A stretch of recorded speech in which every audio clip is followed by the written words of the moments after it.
Agradecemos aqui ao CEPAC por essa recepção, por esse acolhimento e que de alguma maneira possamos ser úteis. E pedimos a Deus e a Jesus que proteja essa casa, o seu dirigente material e espiritual, oferecendo muita luz e proteção para que o trabalho dessa casa possa prosperar em termos de bênçãos, de frutos, de serviço ao próximo. Que Jesus abençoe a todos aqueles que aqui trabalham de boa vontade. Bem, o tema proposto é o capítulo 9 do Evangelho segundo o Espiritismo, que é bem-aventurados os mansos e pacíficos, ou os que são brandos e pacíficos. No item 6, que é uma instrução do Espírito Lázaro, que fala sobre a afabilidade e a doçura, que Lázaro, na sua mensagem, inicia assim: a benevolência para com os semelhantes, fruto do amor ao próximo, produz a afabilidade e a doçura que lhe são a manifestação. Então, primeiramente, vamos lembrar o que é ser afável, né? O que é ser benevolente, o que é ser doce. A benevolência é a expressão da caridade, como Jesus disse. Né? A benevolência para com o próximo, a compreensão para com o próximo, o amor para com o próximo. E a afabilidade é próprio daquele que é cortês, daquele que é afável, amável. Sempre, né? Jesus sempre nos ensina ao próximo, porque no momento que eu sou amável e afável ao próximo, o próximo me é amável e afável. A doçura é própria daquele que é doce, que é terno, que é meigo. E quando a gente pensa que a benevolência produz essa manifestação de afabilidade e doçura, nós podemos pensar de uma outra maneira. Toda pessoa que nos aparenta amável, afável e doce é benevolente? É uma pergunta que podemos fazer. O fato de uma pessoa ser amável e doce necessariamente não significa que ela é benevolente. Porque nós vivemos numa sociedade que aprendemos de uma certa maneira, por característica, a desenvolver as máscaras de sobrevivência no meio social tão competitivo ainda, de disputas ainda tão acirradas. E nesse meio as criaturas aprendem a manejar essas máscaras. Então a gente sabe muito bem, né, como é que a gente aprende isso?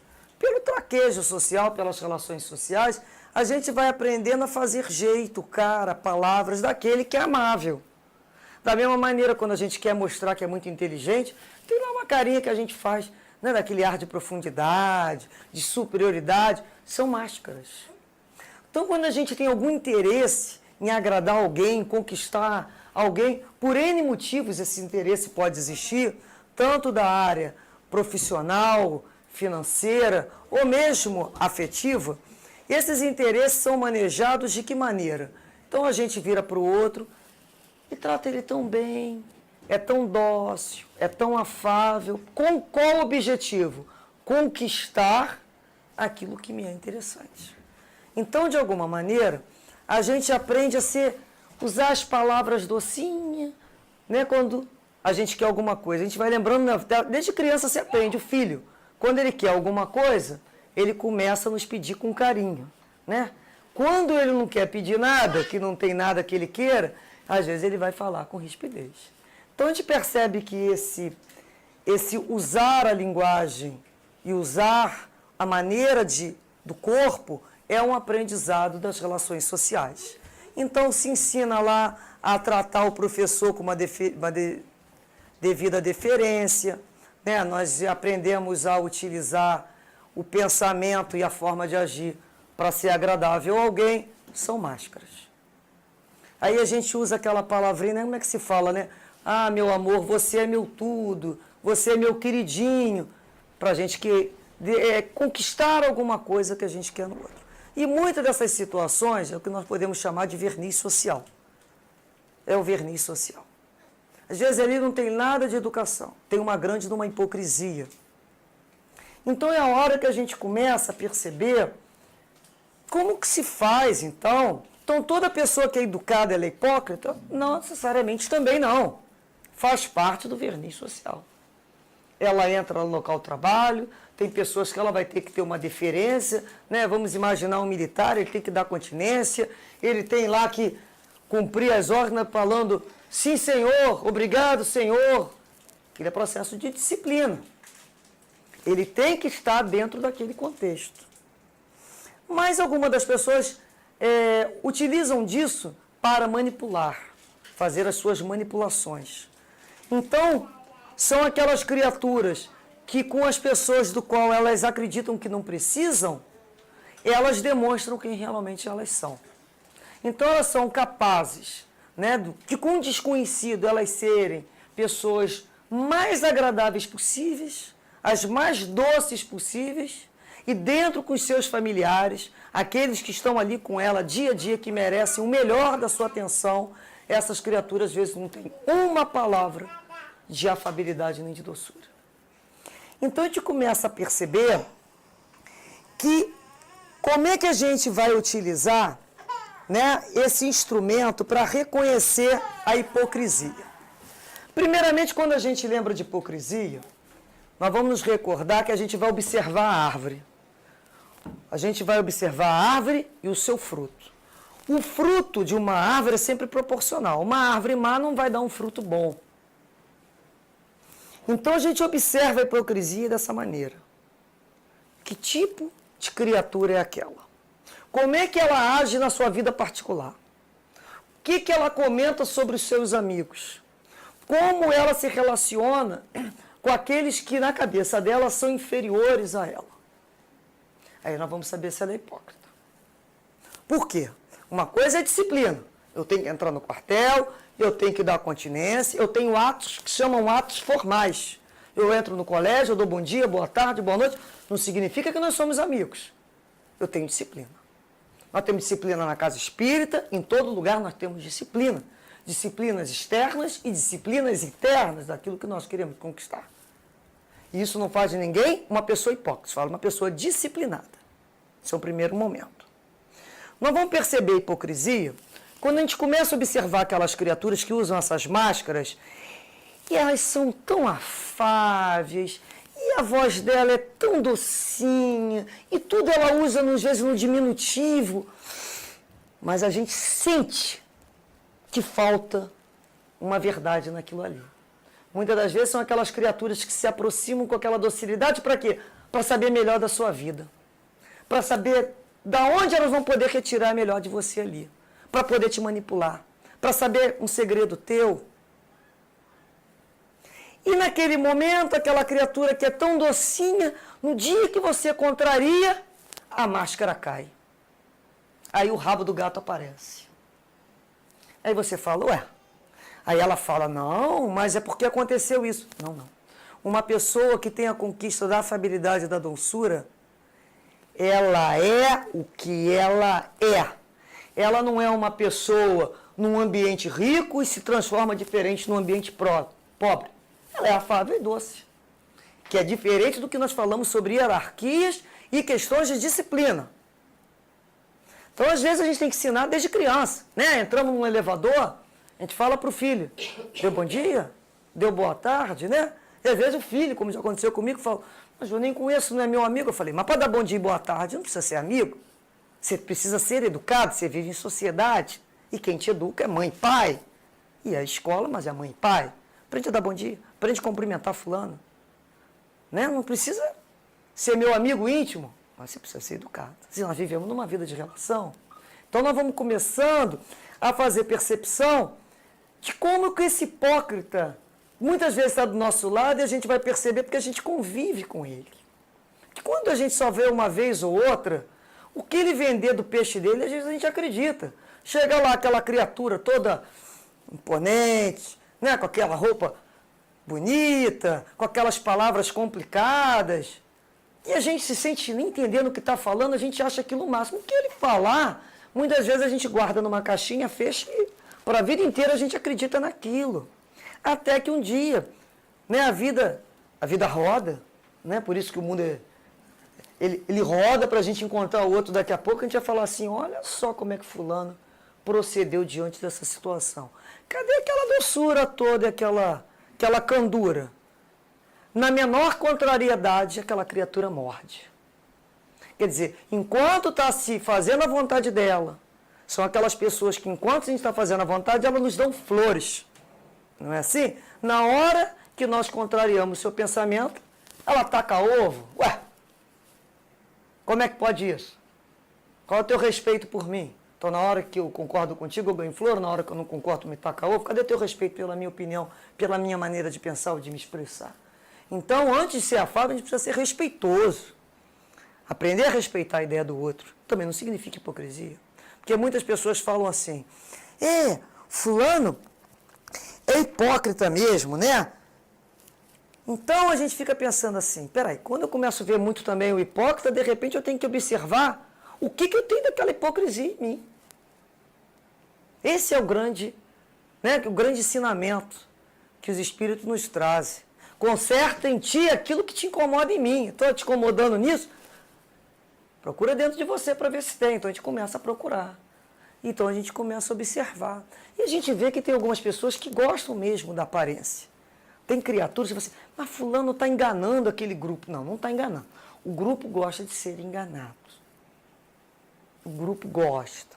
O grupo prefere. O grupo é um grupo que privilegia a aparência. Então, cada um tem aquilo que busca, é por afinidade. Então, não adianta chegar para aquela criatura e falar, olha, essa fulana aí, isso é hipocrisia. A gente não precisa perder tempo. A própria vida é o tempo que vai demonstrar a verdade. E se tiver olhos de ver, porque tem gente que vai passar a vida inteira também não vai enxergar isso, porque não vai interessar. Então, são aquelas criaturas que valorizam esse tipo de coisa. Então, quando chega lá o doutor fulano de tal, a casa toda se prepara, a casa toda se arruma, todo mundo bota perfume. Aí quando vem aquela senhorinha ou aquele senhorzinho mais simples, qualquer coisa tá bom. Lidando com pessoas pela projeção, pela aparência, pelos que trazem na frente, pelo ter nome, ter dinheiro, ter status, do que o ser. Então aquele grupo merece, aquele tipo de pessoa, merece porque eles estão no mesmo nível de afinidade. Primeiramente, a gente vai perceber isso. E às vezes a gente quer ter ânsia de falar para o outro, como é que eu vou lidar com essa criatura, né? Primeiro a gente vai lembrar, está lá no Evangelho. Somente os lobos caem em armadilhas de lobos. Somente os lobos. Então, quando a gente começa a cair junto com grupos de hipocrisia, a gente começa a observar assim, peraí. Vamos observar que essa pessoa faz essa determinada coisa e aquelas pessoas gostam, não me cabe nunca julgar aquela criatura. E nem difamá-la para ninguém. Esse problema não é meu. Né? A gente acende a luz da nossa casa, mas não apaga a do vizinho. A gente cresce, mas não corta a cabeça de ninguém. Deixa o outro estabelecer. Então a gente começa, me lembro de uma história que é do... Como é que é o nome do autor? Que ele fez o Menino Maluquinho, do Ziraldo. E ele tem uma história que é a banana. Uma história mais ou menos isso, a banana no ouvido do outro. Que estava lá umas criaturas num grupo e vê lá um companheiro com uma banana imensa enfiada dentro da orelha. E a gente, quando vê alguém com uma banana na orelha, a gente quer avisar, não é? Aí começou assim, fulano, vem cá que eu quero te contar um negócio. Fulano, vem cá que eu quero te contar. Vem cá, fulano. E a gente gasta aquela energia, e balança braço, e balança bandeirola. Vem cá, fulano, que eu preciso te contar um negócio. Aí fulano vai chegando pertinho da gente e faz assim, tira a banana da orelha. O que você está falando que eu não te ouço, eu tenho uma banana enfiada dentro do meu ouvido? Ou seja, aquela criatura sempre soube daquela banana. É a gente que entra no freio achando que só a gente viu aquela situação, só a gente percebe aquela situação. Não, o outro sabe. Ele quer continuar com a banana. Deixa o camarada com a banana dele. Uma coisa é ele vir, você acha que tem alguma coisa que eu não estou conseguindo ouvir? Aí é diferente, você pega um espelho e fala, dá uma olhada aí, né? Vamos ver se você vê alguma coisa diferente na tua anatomia, que tem uma banana enfiada dentro da tua orelha. Então, às vezes a gente perde muita energia por uma coisa que o outro não quer saber. E nem precisa contar para ninguém. Como é que a gente começa a discernir a hipocrisia? A gente de tanto, né, a gente vai levando com a vida, né, aquelas chibatadas que a vida dá mesmo para a gente aprender a amadurecer e conviver, e a gente aprende a não valorizar mais o outro pela aparência. Não ter preconceito. Aprender a ouvir e falar assim, pô, tem alguma coisa aí que não combina com essa fala. E o que é essa coisa que não combina com a fala? A vibração do espírito. Então a gente vai aprendendo a discernir o tom psíquico de cada um. Pode ser quem for, da pessoa mais culta à pessoa mais simples, ela tem uma vibração que ela irradia. Então a gente começa a aproximar do espírito e ouvir além da palavra que ele está falando e além dos gestos ou das formações profissionais ou da conta bancária. Reconheço quem é aquele espírito, pelo teor vibratório dele. Porque ele pode ter uma palavra muito melodiosa, uma prece muito linda, e eu chegar próximo e reconhecer que aquela vibração não é condizente com aquelas palavras. Como ao contrário, nós podemos chegar perto de uma pessoa do campo, de uma pessoa que passa o dia inteiro trabalhando, é uma pessoa rude nos seus gestos, na sua força mesmo física, e é um espírito lindíssimo, sutil, que você fala, que sabedoria! Não só a inteligência, que sabedoria. Jesus não foi ao colégio, mas é capaz de uma sabedoria.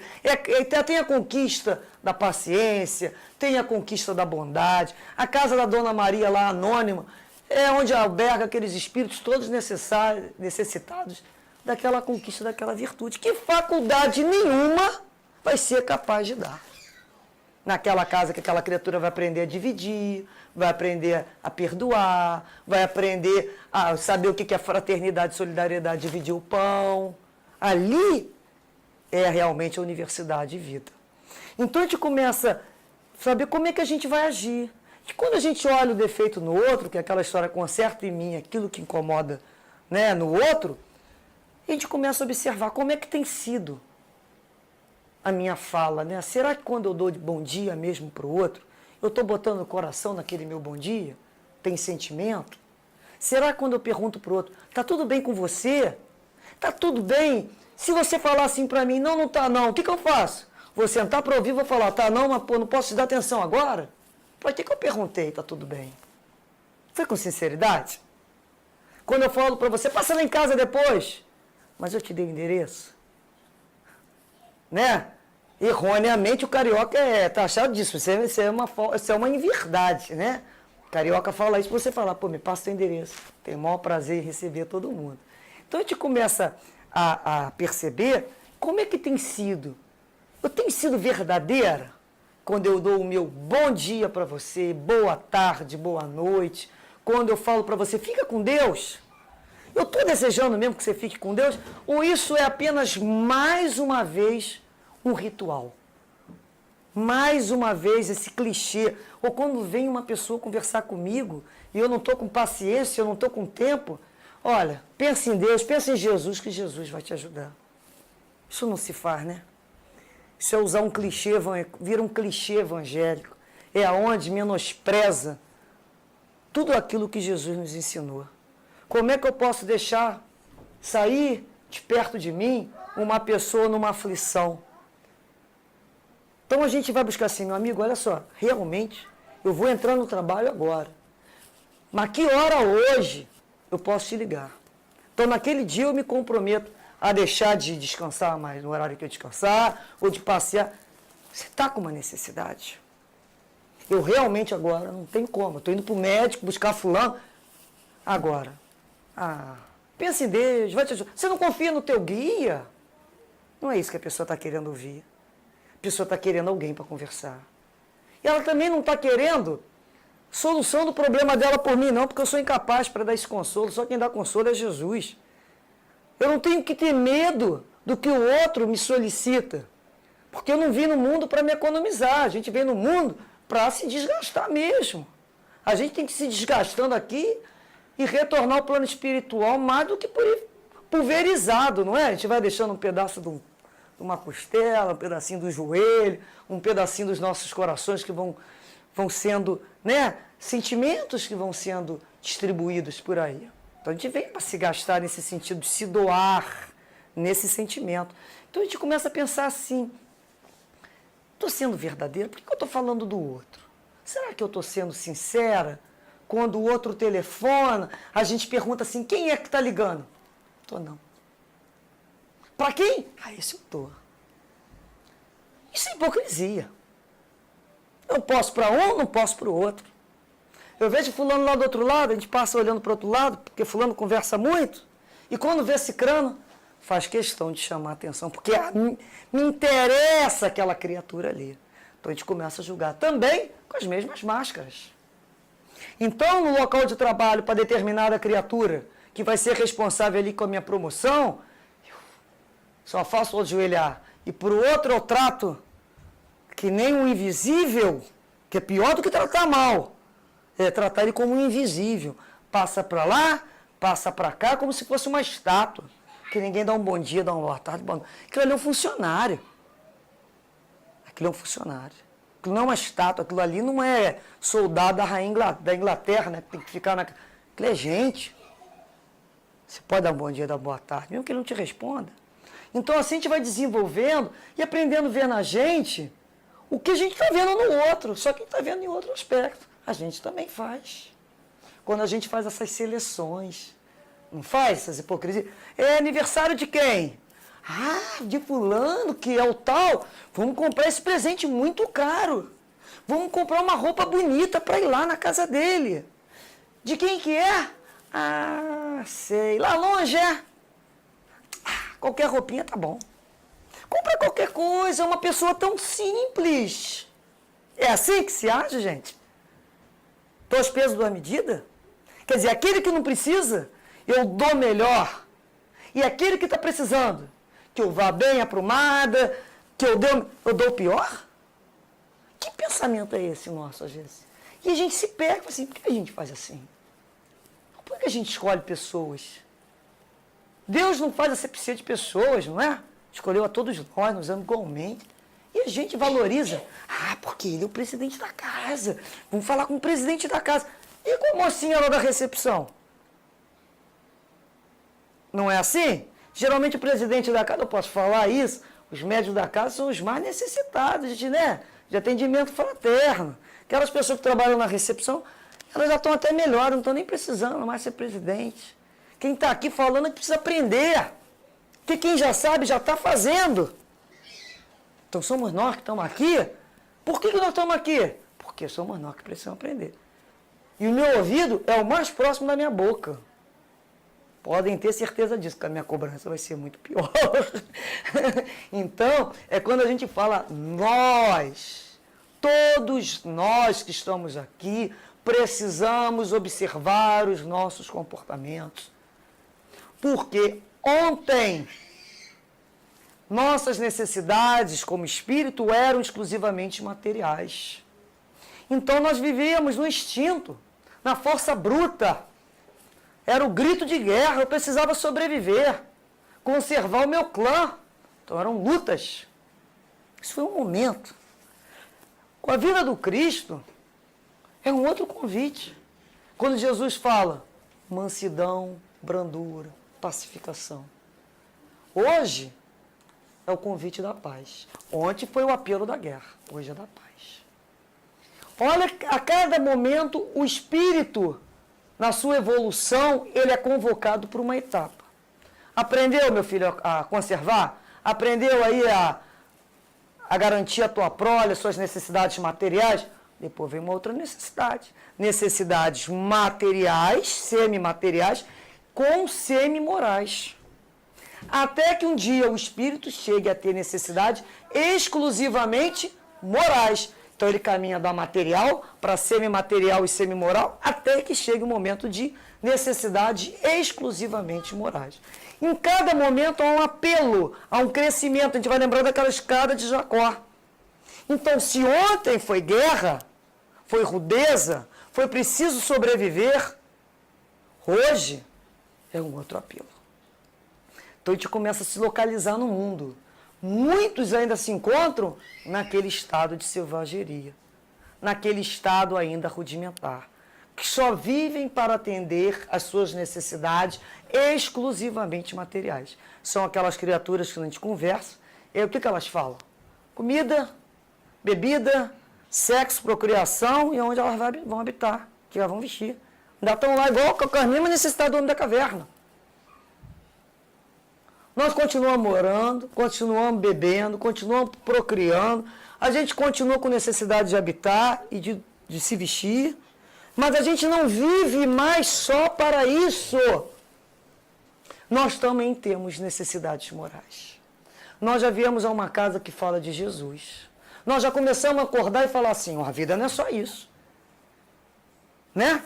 Eu trabalho para viver, eu como para viver, eu durmo para viver, mas eu não vivo mais para comer, eu não vivo para trabalhar, não vivo para procriar. Eu faço isso como complemento de vida, porque eu não tenho necessidades materiais. Eu sou um espírito encarnado. Mas eu já tenho a possibilidade de conquistas morais. Então é quando a gente começa assim, eu quero aprender isso.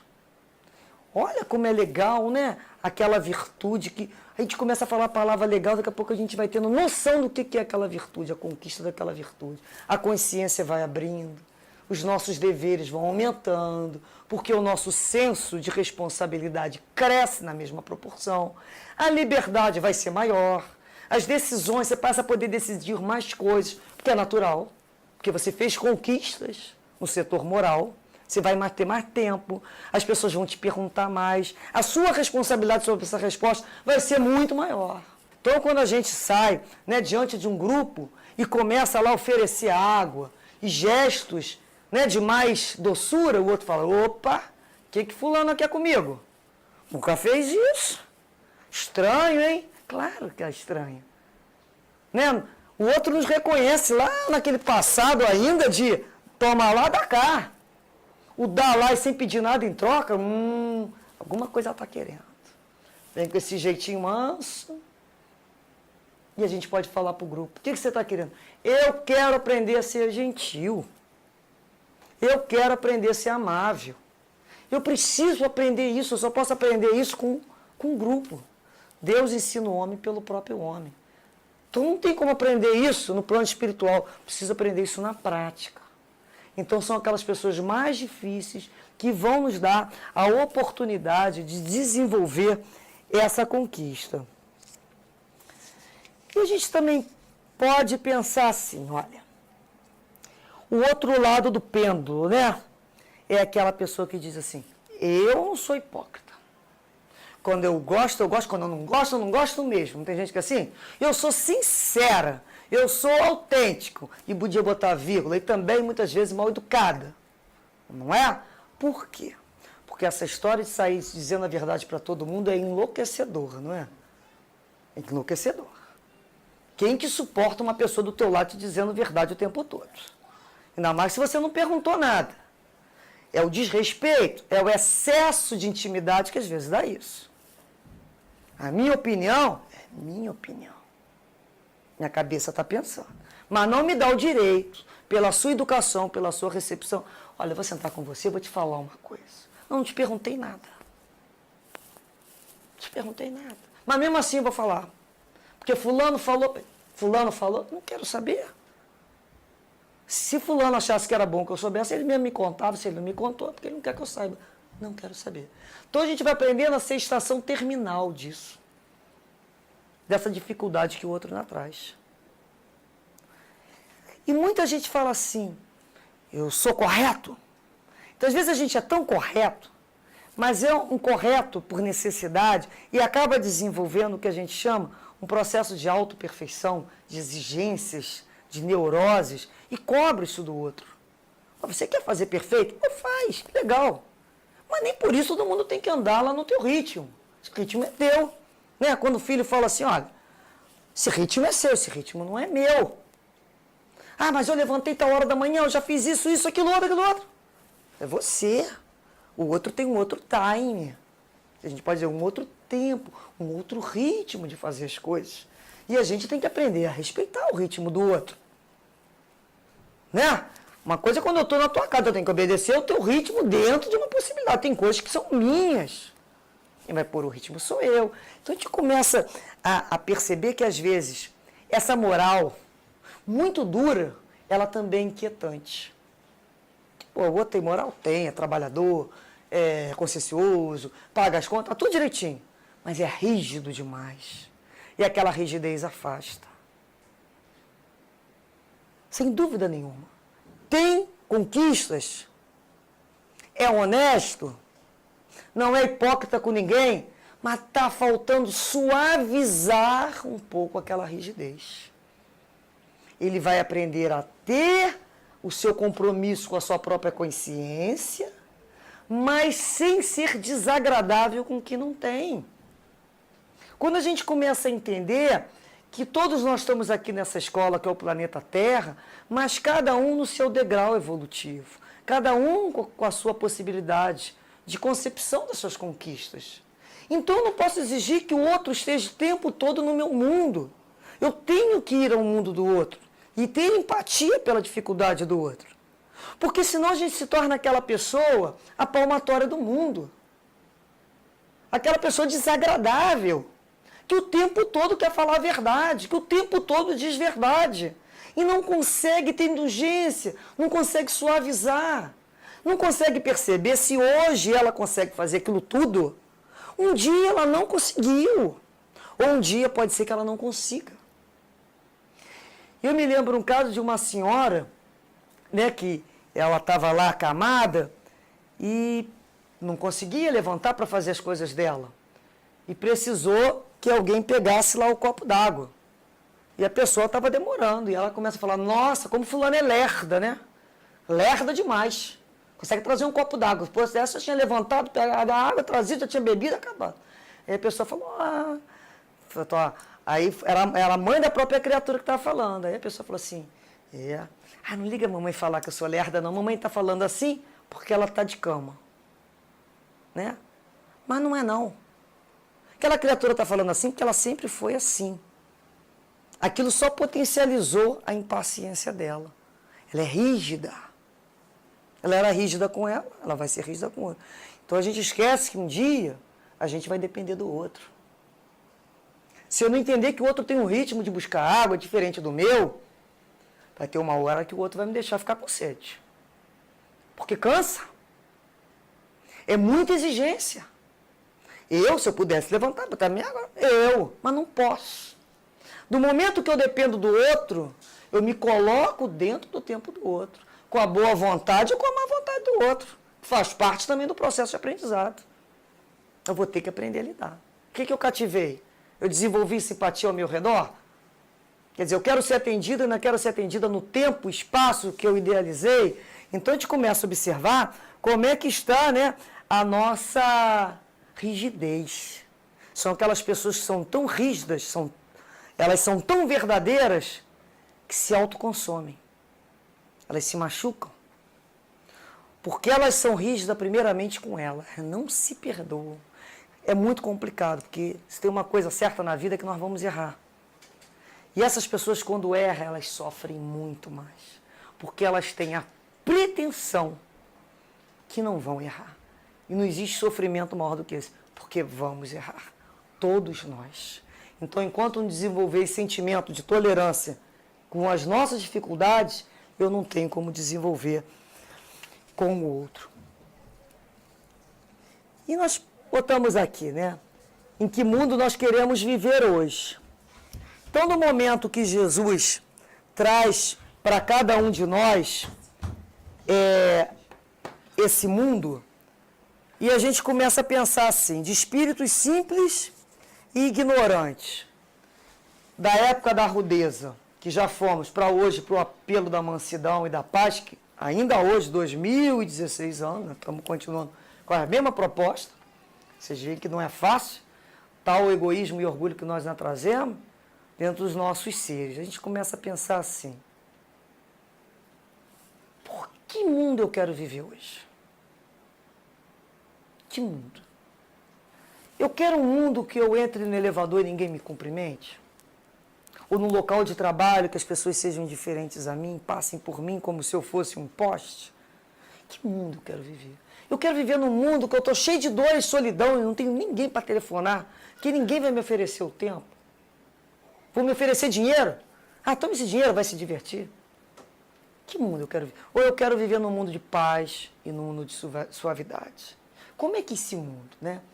Eu lembro de uma história que uma empresa foi transferida de local e os seus funcionários também tiveram que sair daquela vila, de uma cidade, para morar em outra vila. E alguns passavam lá naquele posto de gasolina para reabastecer o carro e passou lá o primeiro, perguntou lá para o frentista: como é essa cidade aí daqui que eu vou vindo morar agora aqui, eu estou vindo lá da outra cidade, a minha empresa foi transferida, como é que é essa cidade aqui que eu estou vindo morar? O frentista perguntou assim: como é que é? Mas antes de você me responder, eu queria saber o seguinte: como é que é a cidade que você morava? Ah, a cidade que eu morava era horrível. As pessoas eram fofoqueiras, as pessoas eram mentirosas, interesseiras, as pessoas, elas eram desumanas uma com as outras. Não gostei, não. É uma cidade muito ruim de morar. Um ambiente muito frio, muito indiferente. E ele continuou a pergunta: e como é que é essa cidade aqui? O senhor não me respondeu. Pois é, essa cidade é igualzinha que o senhor morava. As pessoas são frias, interesseiras, são desagradáveis. Elas têm toda essa característica. Realmente vai ser complicado. Aí ele foi embora. Daqui a pouco vem um outro carro, da mesma cidade, da mesma empresa, e pergunta para o frentista: como é essa cidade que eu estou vindo morar aqui com a minha família, que eu estou vindo lá daquela cidade? Contou a mesma história. E o frentista perguntou mesmo: como é a cidade que o senhor morava? Ah, maravilhoso. Estou triste de ter saído de lá. Tinha um montão de amigos, as pessoas eram muito legais, nós nos reuníamos sempre, tinha um grande âmbito fraterno, as pessoas eram solidárias uma com as outras. Olha, estou sofrendo por largar aqueles meus amigos. Que lugar maravilhoso para morar. Por isso que eu estou perguntando como é essa cidade aqui. E o frentista falou: igualzinho que o senhor morava. Aqui as pessoas são maravilhosas, aqui as pessoas são amigas, aqui as pessoas são solidárias. Ou seja, na realidade, a vida é um eco. Nós vamos encontrar para ver aquilo que os nossos olhos já são capazes de ver. Nós vamos ouvir aquilo que o nosso ouvido é capaz de ouvir. Agora, se nós somos criaturas, que o nosso olhar busca o que o outro tem de pior, escuta o que o outro tem de fala pior e sente o que o outro tem de pior, é natural que a gente encontre somente aquilo que a gente se encarcerou. Né? A gente vai lembrar aquela passagem do Humberto de Campos contando que Jesus, sempre gosta daquela passagem, né, do livro Boa Nova, Jesus descendo pelo caminho e encontrou lá o cachorro caído. Aí os apóstolos falaram: ai, Senhor, cachorro fedido, fedorento, morto. Aí Jesus falou assim: mas olha, que belos dentes tem esse cão. Que belos dentes tem o cão. Então, o que eu estou olhando na roseira? O espinho ou a rosa? Se os teus olhos forem bons, tudo teu será bom. É a hora que a gente começa a querer ver como Jesus. Como é que Jesus vê essa situação? Nós fomos chamados para um mundo que não está completo. Todos nós somos incompletos. Todos nós somos imperfeitos. Nós não fomos chamados aqui para destruir a imperfeição. Deus não precisa disso. Nós fomos chamados aqui para compreender a nossa imperfeição junto com a imperfeição do outro e tentarmos nos aperfeiçoar. E não destruir o que está imperfeito. Porque chegar aqui para dizer o que não está funcionando aqui é fácil demais. É engenheiro de obra pronta. Nós precisamos de gente que entre aqui para dizer assim: conte comigo. Olha, eu estou com uma ideia. Qual a tua ideia? Boa a tua ideia. Então, a partir de hoje, você vai assumir essa ideia aí. Bota ela em prática. Porque chegar para ficar dando opinião no que não funciona, a gente já tem muita gente.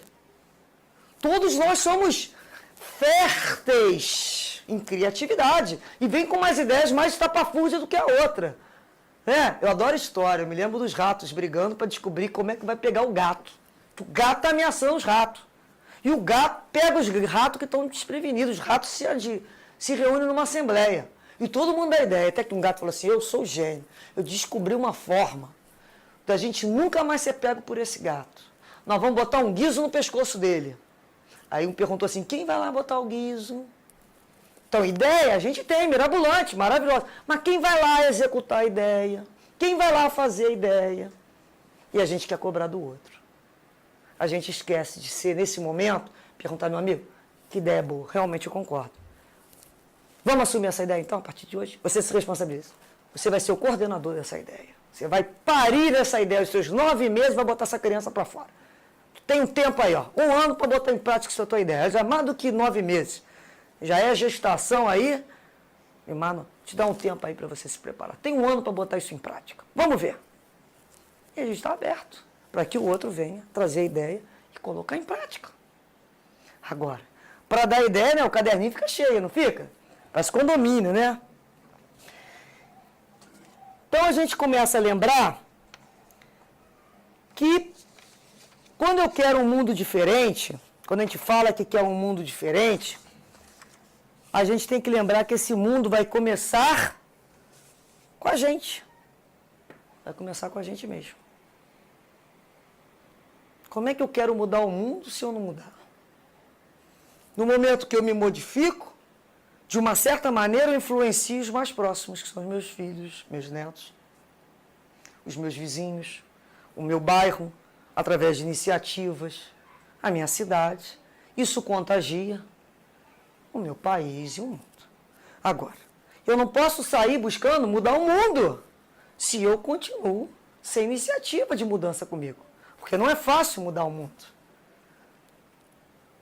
Igual o professor que pega lá quer fazer os estudos dele, o filhinho está lá, papai, ele quer se ver livre da criança. Aí ele pega lá o mapa do mundo e recorta em um pedacinho pequenininho.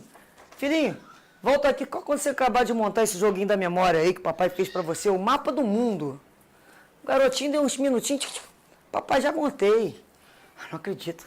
Como é que você montou o mundo tão rápido? Papai, porque do outro lado tinha um desenho do corpo humano. É mais fácil montar o homem do que o mundo. Então, realmente, é mais fácil montar no homem do que no mundo.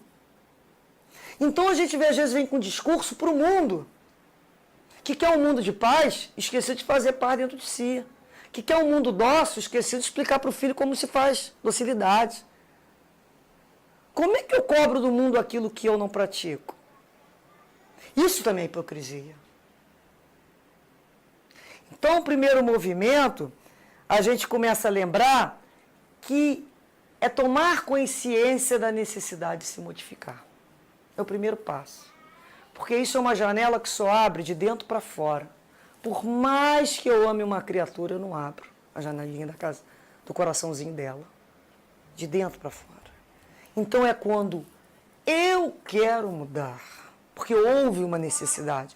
Caso contrário, o outro vai ficar berrando que eu tenho uma banana enfiada no ouvido e vai continuar. Eu tenho necessidade de mudar. Eu tomei conhecimento. Baseado em quê?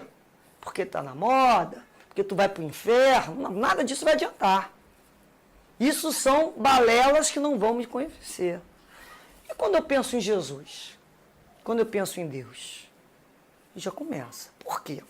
Como eu posso falar que eu amo a Deus, que eu amo a Jesus, se eu não respeito as leis? Quando Jesus fala bem-aventurados, mansos e pacíficos, ele faz da brandura uma lei. É uma lei. Como eu digo que eu amo Jesus, se eu não estou buscando, fazendo esforços para cumprir essa lei? Porque o mundo é dos espertos, o mundo é dos brutos. O mundo de Deus e eu de Deus no mundo. São concepções. Não é assim? Eu atendo Deus no mundo. Mas para isso eu não preciso ser mundana. Eu não preciso viver em função do que a sociedade espera de me corromper. São decisões. Eu tenho que decidir.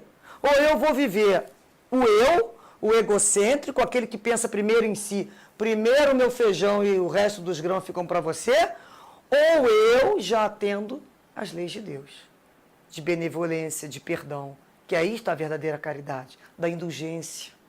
É a lei. Jesus resume caridade nisso. Benevolência, perdão e indulgência. Isso é a lei que ele nos traz. Então é um momento de decisão. Consciência. Eu passo a ser consciente daquilo que eu quero mudar. Por que eu quero mudar? Primeiramente, porque eu quero seguir Jesus. Eu reencarnei para mudar. Porque qual é o objetivo da reencarnação? É a misericórdia divina me promovendo uma nova oportunidade de mudança. A reencarnação é misericórdia. Fala assim, meu filho, volta lá de novo, vamos fazer isso aqui melhor. Se é para eu continuar fazendo a mesma coisa que eu fazia nas outras reencarnações, não precisava reencarnar no planetinha como o nosso. Ficava lá no plano espiritual, que deve ser melhor, mais barato. Porque se a gente veio, e se a gente busca a doutrina espírita, principalmente, a gente é espírito que quer mudar. Está pedindo ajuda. É difícil, mas a gente já quer mudar. Então a gente já começa a procurar o evangelho de Jesus. Como é que Jesus faz sobre isso? Como é que Jesus fala sobre aquilo outro? E quando o outro me humilhar, como é que eu vou fazer? Está aqui. Isso aqui é a bússola. É o remédio que o médico Jesus passou. Isso aqui não é um livro de cabeceira. Isso aqui é para ser amassado, lido, relido. Por quê? Porque eu ainda não tenho essa lei automatizada dentro do meu coração. Eu posso ter ela intelectualmente gravada. Eu posso ter uma memória brilhante e ter gravado o Antigo com o Novo Testamento. Mas não significa que eu automatizei o sentimento. Jesus automaticamente era bom. Tudo que Jesus fazia era bondade. Eu não. Há muito pouco tempo atrás, eu automaticamente era amar. Eu reagia ao outro com o mesmo impulso que o outro me chegava e eu retornava ao instinto animal ainda. Da fera. Uau, né? Tipo, chega pra lá. Faz assim comigo, não. Não mexe com meu filho, não. Então, eu reagia. Chega um momento que Jesus falou, orai, né? Vigiai e orai. Primeiro vigiai, depois é que ora. Vigiai e orai. Vigiai. Vigiai quem? A vida do vizinho? Não, a minha. O que está passando dentro do meu coração? Como é que tem sido o meu pensamento? É um momento de vigilância. Como é que tem sido a minha palavra para o outro? É uma palavra de desânimo? Uma palavra pode assassinar a esperança de todo mundo, gente. Assassino não é quem tira o corpo físico, não. Às vezes as pessoas dão umas palavras que matou o cara. Aí eu estou pensando, não vai dar certo. Você é incompetente, você matou. Pessoa com tanta dificuldade. Como é que tem sido a minha palavra? Será que já é uma palavra de equilíbrio? Será que já é uma palavra de sustentação para o outro? Sei que ele vai demorar, mas você vai conseguir, meu filho. Deus fala isso para a gente o tempo todo. Você vai conseguir, você vai conseguir. O nosso guia espiritual foi o nosso fiador, vendo o que tinha pela frente. Como é que eu vou falar que o outro não consegue? Eu? Até eu tive fiador, o que o outro não vai ter, gente? Então a gente começa a se perguntar como tem sido, né, a nossa forma de entrar no mundo. Quando a gente busca, então, essa conscientização e reencarna, e na doutrina espírita nos convida, não mais para a lei do menor esforço, soluções mágicas, pessoas imediatistas. Você quer o quê? Ficar bom? Fica bom. Vou te dar um passo, você está curado. Você tem raiva de fulano? Eu vou fazer um negócio aqui. Não existe. Não existe lei do menor esforço. Quero passar no concurso. Vai ter que estudar, vai ter que levantar cedo, vai ter que deixar de ir para a rua, vai ter que abrir mão de namorar para estudar. Isso é de todo mundo, tem privilégio. Até o mais inteligente ele vai ter que se dedicar. Não tem lei de menor esforço. Tudo é com muito esforço, muito sacrifício. Ah, mas ele não fez nenhuma e conquistou. Fez na vida anterior. Ele trouxe a ideia inata. Ninguém tem privilégio. Todo mundo tem um começo. Se a gente hoje vê um menor conquistando coisas, porque já começou, né, essa busca que a gente chama anteriormente. E a gente pensa assim, o que eu tenho? Às vezes a gente tem uma facilidade intelectual, a gente pode ter uma facilidade de interpretação, de tradução, mas eu não tenho virtudes morais. É quando você começa a falar assim, peraí, eu já desenvolvi tanto em faculdade intelectual, nas encarnações, certamente que a gente tem uma facilidade, ou então, financeiramente, eu preciso de um dinheiro para viver. Conseguir esse dinheiro, preciso sobreviver. E agora, o que eu faço com esse tempo? Onde é que eu invisto esse meu tempo? Será que não é para desenvolver essas virtudes que eu não possuo, que são as virtudes morais? É a hora que eu vou investir para aprender a fazer coisas que eu não possuo. Eu sempre falo quando a pessoa fala, quando eu falo mesmo, perdi minha paciência. Não, ninguém perde aquilo que não tem. Eu não posso perder paciência porque eu não tenho. Só no dia que eu vou conquistar a paciência, se no dia que eu conquistar eu não perco. Porque quem tem alguma coisa, independente de onde se encontra, não tem como perder uma conquista moral. Você é aquilo. Então, tudo são lições novas que estão nos apresentando e a gente vem fixando em várias reencarnações. Mas não significa que foi feita conquista. Puxa, mas fulano era um espírito tão bom, de repente ele fez aquilo. Não era ainda. Ele estava fazendo conquista naquele setor. Ainda não tinha conquista. Ele estava fixando aquela lição. Por isso ele caiu. Por isso a gente vai confundir isso com retrocesso. Não há retrocesso espiritual de conquista. Não há retrocesso. Tudo aquilo que a gente conquistou, o espírito não retrograda. Se houve uma queda, é porque não tinha conquistado. Ele estava na aparência, ou ele não tinha sido testado, como se fala, na amplitude daquela virtude. Então ele começa a se posicionar assim, a gente reencarna para aprender, reencarna para vencer antigos preconceitos, a gente reencarna para ver a vida de uma nova maneira. Aquela pessoa, e vem para quê? Para burilar a personalidade truculenta que eu tenho. A maioria de nós somos espíritos ainda muito truculentos, muito grosseiros nas suas expressões. Então eu venho para isso, para aformosear, alindar o meu ser, melhorar a minha vibração. Por que não? Como é que são os meus gestos? Os meus gestos representam o meu mundo interior. O meu mundo interior.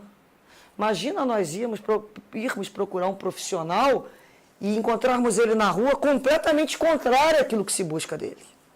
Nós teríamos receio de investir naquele profissional. Não é assim? Da mesma forma, o espírita, o médico, o trabalhador, o estudioso, ele é, querendo ou não querendo, um modelo.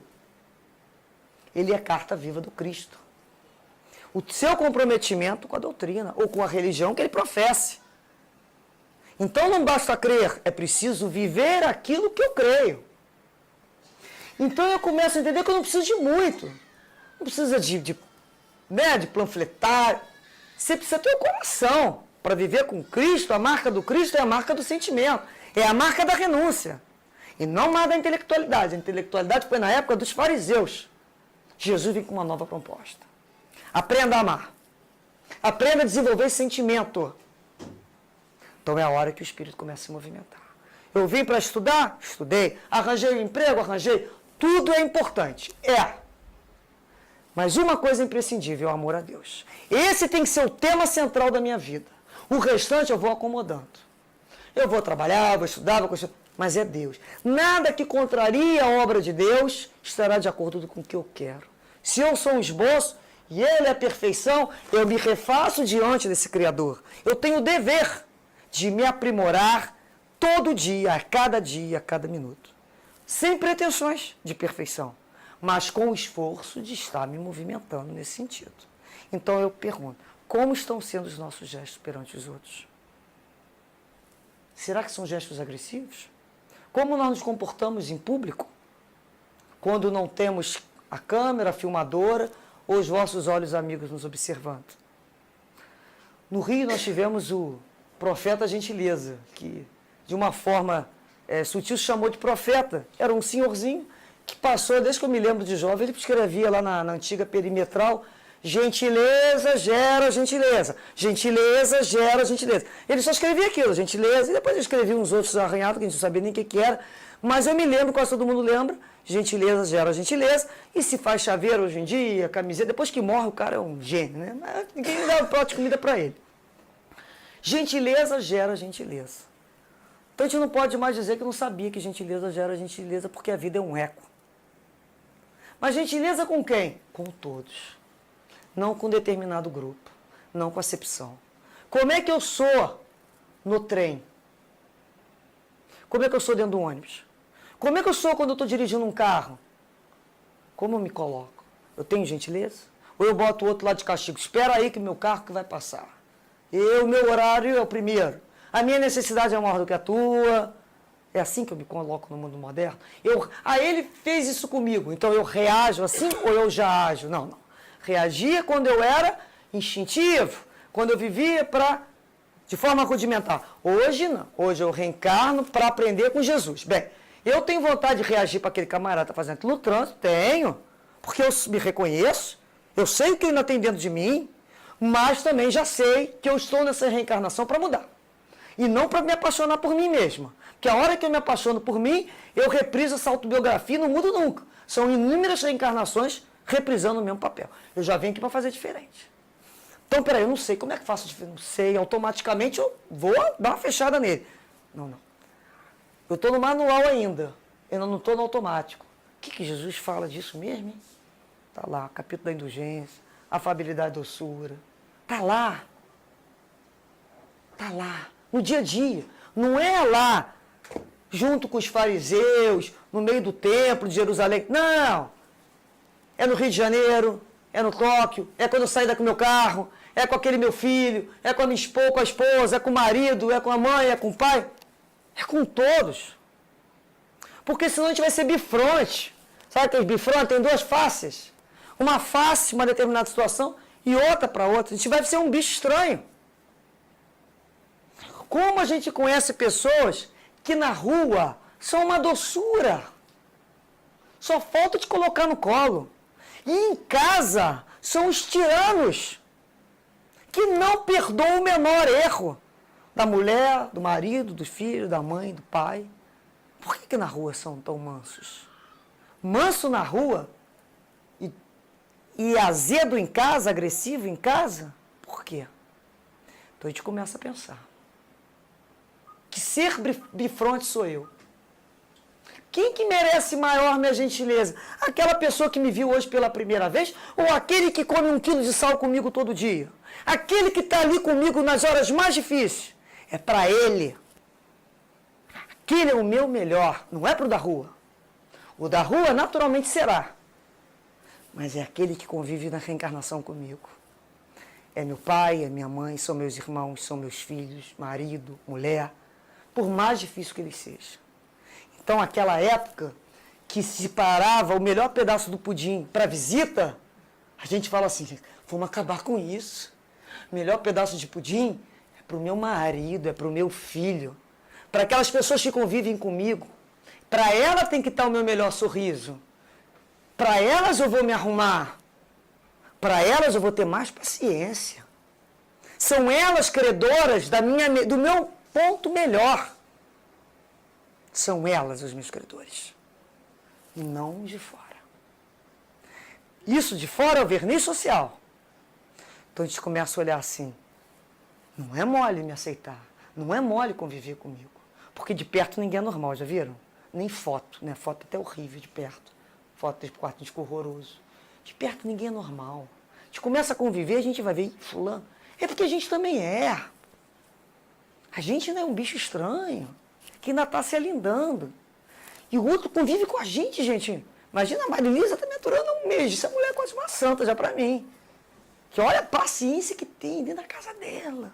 Se entra dentro de uma família, com o seu jeito, com a sua maneira de falar. Então a gente tem que começar a cuidar. Como é que é a minha maneira de falar? Será que eu não tenho que prestar atenção na minha voz? Tenho. Será que a minha voz não está muito estridente? Será que eu não tenho que aprender a falar mais baixo? Será que a minha voz é uma voz imperativa, que só sabe dar ordem? São aquelas pessoas que a voz, quando chega, a gente... ela vai me chamar a atenção. Será que é isso que a gente está passando para o outro? Medo? Isso não é respeito. Medo? Medo de quê? Não é? Então, eu não posso chegar para o outro sempre com aquele meu olhar crítico, procurando o defeito, para minha voz te apontar onde você faltou. Para quê? Será que não está na hora da gente ver os belos dentes que aquele animal tem? Porque quando a gente mostra para o outro o que ele tem de bonito, ele se empolga. Vocês já viram que é assim? Jesus veio na Terra porque nos viu no futuro, com luz. Vocês já viram quando as pessoas são generosas com a gente, falam assim, ai, você é tão legal, eu te acho o máximo. Você fala assim, meu Deus, sabia que não convive comigo? A gente fica sem graça, quer contar a verdade. Olha, não sou isso não se engana, meu filho, não se engana. Mas no fundo, aquela pessoa, pela generosidade dela, ela está me vendo no futuro. De alguma maneira, ela está me convidando para que eu cresça, para que eu seja aquilo que ela está falando, para não envergonhá-la. Já viu a mãe que fala, meu filho é tão educado. E a criança chega, menos, né? E quando o filho ouve, minha mãe está falando que eu sou educada. Ela já chega ali toda bonitinha, nem é. Ai, minha mãe está falando que eu sou educada. Olha, bem que eu vou desmentir o que ela está falando, não é assim? Então, quando o outro nos vê o lado bom, a gente tem vontade de crescer. Até para não envergonhar o outro. Agora o outro só vê o que eu tenho de ruim. Será que não tem nada que está bom aqui? Então a gente começa a perceber, como é que está sendo essa minha voz? Às vezes a nossa voz é muito imperativa. Às vezes a nossa voz, às vezes o nosso olhar é muito duro. Por mais que nós sejamos espíritos com determinação, eu me lembro profundamente quando um aluno meu falou, professora, isso foi na universidade, eu tenho medo do seu olhar. Falei, ai meu Deus, me viu, né? Me reconheceu, pegou o olhar de aço. Falei, eu tenho que banhar isso aqui na água com açúcar. Tem que mudar esse olhar, de vez em quando alguém fala isso. Nossa, a voz na sua palestra parece, né, um lobo mau. Falei, mas eu queria tanto ser Chapeuzinho Vermelho, né? Vou acabar sendo a vovó e não consigo ser Chapeuzinho. Mas tenho que tentar mudar. Pode ser firme, mas não precisa ser duro. Não, você pode ter uma moral decidida, você pode ser uma pessoa determinada, mas não tem que passar para o outro a inflexibilidade, a cobrança, exigência desnecessária. É mostrar o que o outro tem de bom, o que ele tem de belo. Porque mostrar, tacar mais um prego na cruz é mole. Já estou cheio de prego, estou vindo mais um, fala aí, conta aí. Está contando novidade nenhuma, eu sei que eu tenho uma banana enfiada aqui dentro. Me traz uma solução. Me traz alguma coisa para eu desenvolver dentro de mim de bom. Faz esse olhar de indulgência. Então é quando a gente começa a mudar nossa maneira de falar, de conversar e desenvolver também a humildade. Humildade no sentido, não aquela humildade que as pessoas se confundem com falsa modéstia, não. A humildade daquele que sabe que existe Deus. Daquele que tem fé no Criador, que nada acontece sem a permissão dele. Que por mais que o outro brigue, não goste da gente, a gente sabe que nada vai acontecer sem a permissão do Pai. Quando Jesus fala para Pilatos, né? Quando ele inquire Pilatos ali, responde na hora da crucificação, Jesus fica calado. E ele fala, você sabe que eu tenho sobre você o poder da vida e da morte? E Jesus fala, nenhum poder teria sobre mim se não fosse dado do mais alto. Nenhum poder seria. Então, todo o poder que o outro tem sobre a gente foi dado do mais alto. Então, eu confio no Pai. Então, eu estou passando porque eu tenho que passar por aquela situação. Não é o poder que lhe foi dado do Pai. Porque eu preciso vivenciar aquela situação. Então, a gente começa a perceber que o outro, muitas vezes, e na maioria das vezes, também não vai gostar da gente. Ele vai nos ver, uns vão nos ver no futuro, e outros não estão nos vendo no passado. São aquelas antipatias que o nosso perispírito não demonstra lá o que nós somos. E a dificuldade do relacionamento. Então, nos nossos grupos sociais, como é que nós temos agido? Será que nós somos agregadores ou aquele que a gente não gosta, a gente vira de costa? Só porque a pessoa não gosta da gente, a gente... Ou nós já somos aqueles agregadores? A gente traz uma pessoa nova. Vocês conhecem a minha amiga? Aí fica todo mundo assim. Fulana, você sabia que ela venha ser amiga daquela tua prima que estudou naquele colégio, lá daquela cidade do teu avô, que era conhecido? Aí você faz uma confusão. Até você encontrar um link que una essa criatura, para arranjar um assunto entre elas. Ou então, vem cá, sabe o que a gente está conversando? Agora, chega fulano. Eu vou conversar com ela só um assunto que eu e ela entendemos? Para que isso? Para que isso, né? Eu me lembro uma vez que eu fui numa reunião, éramos comigo 5 mulheres, e eu não conseguia entrar em nenhum assunto. Não conseguia. E no final eu reclamei com meu marido, eu falei, puxa, que jantar inteiro, não consegui, ninguém conseguiu conversar comigo. Eu tentava entrar, não conseguia. De repente você tem dificuldade de falar. Eu falei, mas eu falo até com quem já morreu.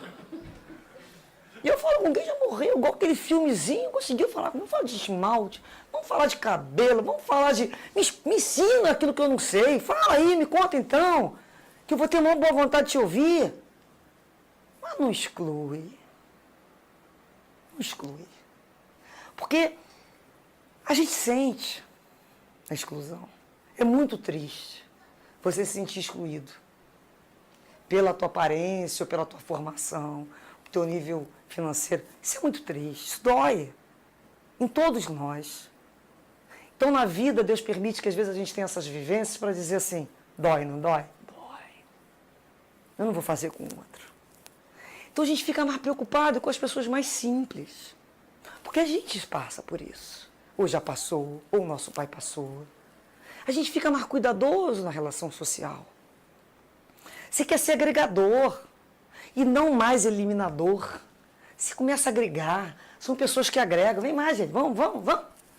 E não mais separação. Já viram grupos pequenos que as pessoas conversam 4 assim, virando as costas? Que coisa mais incômoda e mais falta de educação do que alguém virar as costas para o outro para conversar em particular? Se não for, aquele momento ali, né, vai resolver um problema do mundo. Aí eu entendo. Caso contrário, é falta de educação.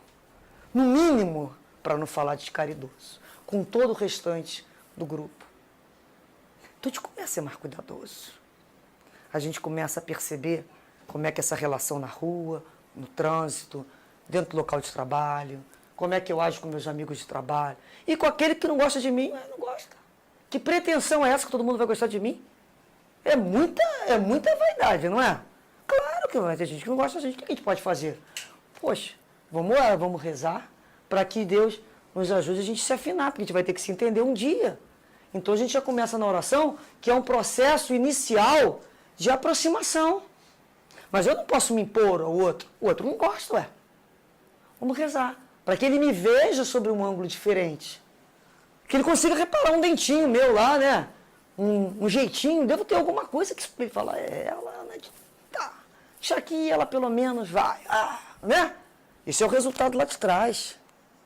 Então hoje, quando a gente distribui afabilidade e doçura, distribui mais simpatia, porque nós dependemos dessa simpatia para sobreviver, gente. É justamente nesses fluidos de simpatia que as nossas vidas serão melhores no nosso caminhar. Reparem bem, às vezes você é simpático com uma pessoa lá no ônibus, no trânsito. A pessoa está lá moída, lá no trem, chateada, e você ouve, você não fez nada demais, ouviu. Você não tem nada, tipo assim, seu para dar, mas você pode falar assim, ouvir, com respeito, com olho. Não é ouvir assim, não, ó. Sei. Já viu gente que ouve assim? Conta aí a tua história. Vou falar. Não, tá ouvindo, tô ouvindo. Continua falando aí.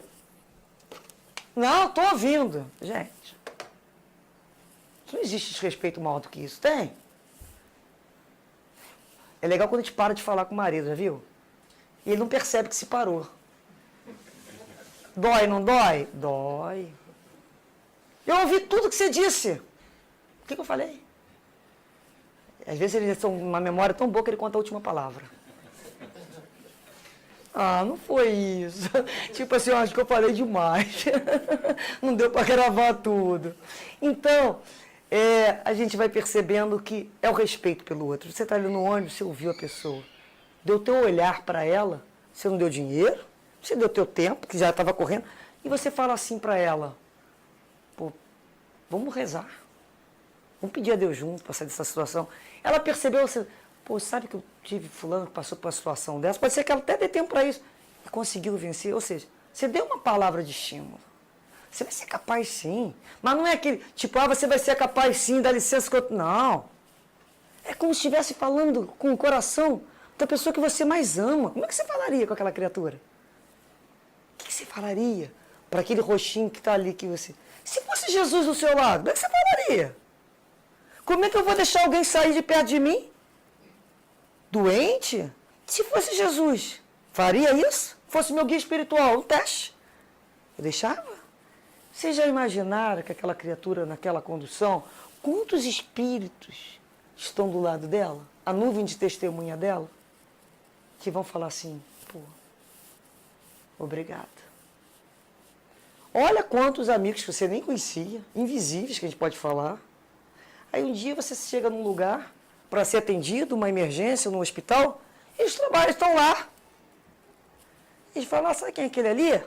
Que ajudou essa minha protetora, essa moça aqui que eu protejo. Vai lá. É a tua vida. Então, nós dependemos da simpatia que desenvolve no outro, sim. Mas não com hipocrisia. Porque o espírito, principalmente o desencarnado, ele não se deixa levar por aparência, não. Ele sabe direitinho a tua vibração. Ele sabe direitinho sentir o teu sentimento. Porque é aquilo que estampa. Ou ele vai falar, olha que hipócrita. Olha que maldoso. O espírito está ali, está percebendo. Pô, como é que a pessoa, né, se doou. Isso é doar de si. Não é doar coisas materiais. É doar de si. É doar do seu coração. É doar da sua alma. Então, quando a gente lembra da figura do Mestre Jesus, aquele olhar doce, sereno, do meigo Rabi da Galileia, esse é o modelo. Esse é o padrão. É para isso que a gente está se direcionando. E não para continuar reforçando a personalidade truculenta e grosseira que eu trago. Que eu carrego do meu instinto de sobrevivência. Então vai ter um instante decisivo. Antigamente eu nem percebia esse instante. Hoje a gente já percebe. O outro nos ataca. E é um instante decisivo. Ou eu reforço essa personalidade e puxo a minha espada e saco e tiro a cabeça do outro, que isso eu sei fazer. Ou embainha-te a espada, pego o manual e ajo. Com menos rigor, menos agressividade, menos. Talvez eu não seja doce, mas menos. Eu já caminho na direção do Cristo, dia a dia. Mas para isso eu tenho que ter a humildade de me reconhecer. Que quando eu vejo da minha dificuldade, só assim eu me perdoo. Porque eu entendo que eu estou dentro do nível de evolução, que é aquilo ali mesmo. Natureza não dá salto. Eu não posso colher uva no abacateiro. Ou melhor, né, na planta do abacaxi. Não colhe uva. Espera.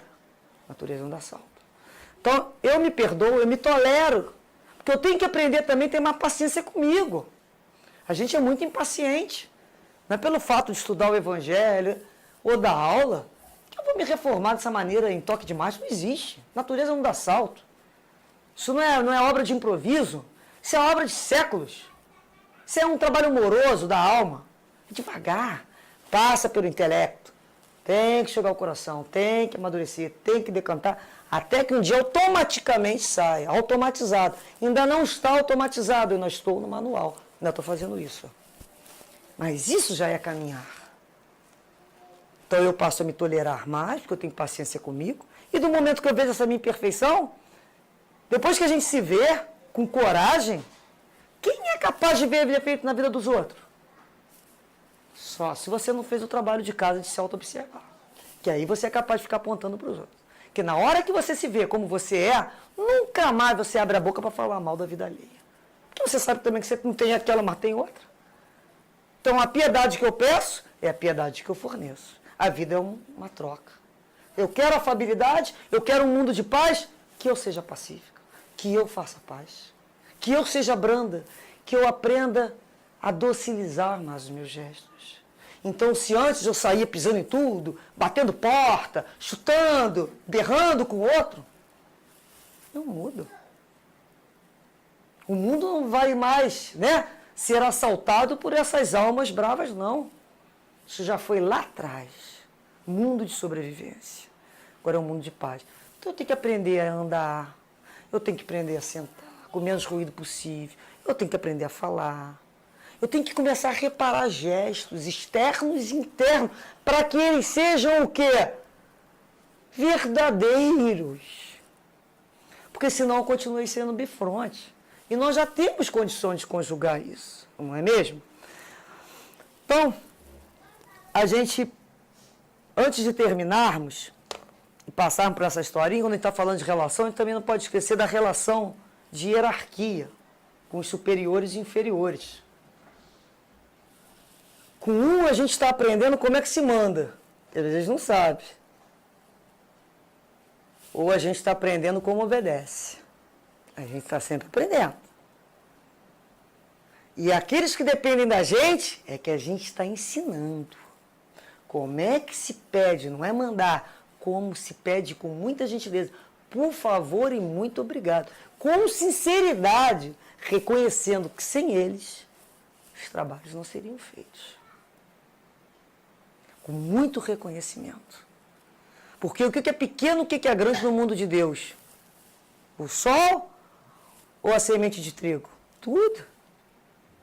Só um dia vai ser grande aquele que se propõe a fazer o que é pequeno. E o que é sagrado? No mundo de Deus tudo é sagrado, tudo é importante. Então não tem isso. Todos os serviços são importantes. É quando você tem respeito pelo serviço do outro. O outro não é teu escravo.